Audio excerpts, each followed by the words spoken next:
Comment exporter vos produits à l'international, sans perdre d'argent? Introduction. Imaginez ceci. Vous avez un produit qui cartonne dans votre pays. Vos clients locaux l'adorent, vos ventes grimpent, et vous commencez à rêver plus grand. Pourquoi ne pas franchir les frontières et vendre vos produits en Europe, en Amérique ou en Asie? Après tout, l'exportation, c'est le signe que votre entreprise grandit et devient mondiale. Mais attention, derrière cette belle opportunité se cachent des pièges redoutables. Droits de douane inattendus, clients étrangers qui ne paient pas, produits bloqués à la douane, frais logistiques qui explosent. Résultat, beaucoup de petites entreprises voient leur marge fondre, et certaines perdent même de l'argent en voulant se lancer trop vite. Alors, comment exporter vos produits à l'international sans perdre d'argent? La réponse tient en une phrase: anticiper, sécuriser et maîtriser chaque étape du processus. Découvrons ensemble un guide complet pour transformer vos ambitions internationales en succès durable. U1. Préparer son projet d'exportation avec une étude de marché solide. Exporter sans préparation, c'est comme naviguer sans carte. Identifiez les bons marchés. Où la demande existe-t-elle pour votre produit? Quel pays importe déjà ce type de marchandises?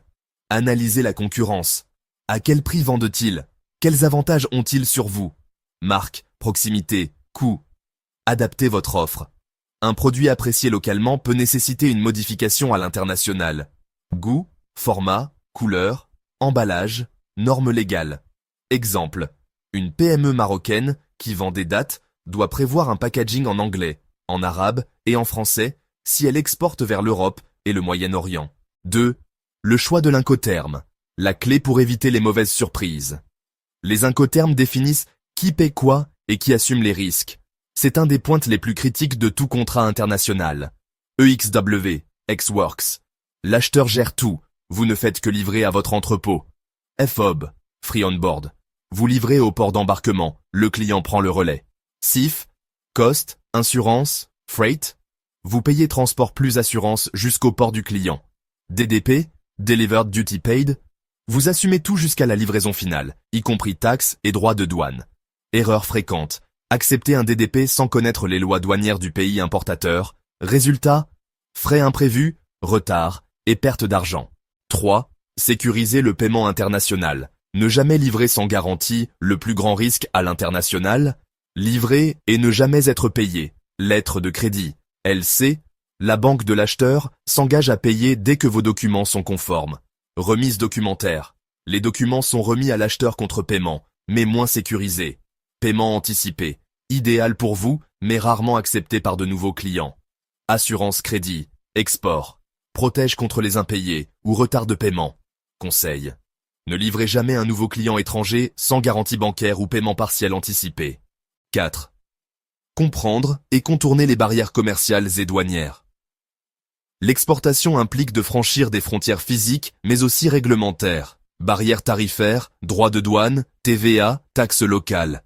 Barrières non tarifaires, quotas d'importation, normes sanitaires et techniques, licences obligatoires. Documents clés, factures commerciales, certificat d'origine, liste de colisage. Connaissement maritime ou aérien, BL ou AWB.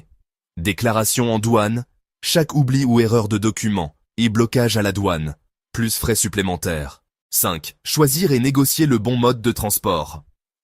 Le transport international est souvent le poste de coût caché qui fait perdre de l'argent aux exportateurs inexpérimentés. Maritime, rentable pour gros volumes, délai long. Aérien, rapide, idéal pour produits périssables ou à forte valeur, mais coûteux. Routier, pratique pour l'Europe, l'Afrique du Nord ou les échanges transfrontaliers. Multimodal, combinaison des modes pour réduire les coûts. Astuce, comparer les devis de plusieurs transitaires et toujours demander le détail des surcharges. Manutention, assurance, frais portuaires. 6. Adapter le produit et son image pour le marché cible. Un produit exporté doit être conforme et attractif dans le pays cible. Étiquetage obligatoire. Langue, composition, origine, normes locales. Certification. CE en Europe, FDA aux USA, halal dans les pays arabes. ISO pour la qualité. Packaging, adapté à la culture et aux attentes locales. Exemple, une entreprise qui exporte du lait en poudre en Afrique doit vendre en petits sachets abordables plutôt qu'en grands paquets. 7. S'entourer de partenaires fiables. Exporter seul, c'est prendre trop de risques. Vous avez besoin de relais. Transitaire international gère le transport et le dédouanement. Agent local ou distributeur connaît le marché et facilite l'accès aux clients. Banque et assurance sécurise de vos paiements et votre trésorerie. Institutions publiques, chambre de commerce, agence de promotion des exportations. Conclusion. L'exportation est une formidable opportunité. Elle permet de conquérir de nouveaux marchés, d'augmenter son chiffre d'affaires et de donner une dimension internationale à son entreprise. Mais mal préparée, elle peut se transformer en cauchemar coûteux. Le secret pour exporter sans perdre d'argent? Étudier son marché avec rigueur, choisir les bons incoterms, sécuriser chaque paiement, anticiper barrières et formalités douanières, optimiser la logistique et surtout, ne jamais se lancer seul. Dans un monde où la concurrence est mondiale, l'exportation n'est pas un luxe, c'est une nécessité stratégique. La différence entre ceux qui gagnent et ceux qui perdent de l'argent tient en un mot, préparation. Si ce sujet vous a aidé, abonnez-vous pour découvrir d'autres conseils sur le commerce international et la logistique, et partagez cette vidéo avec un entrepreneur qui rêve d'exporter. Votre succès à l'international commence ici.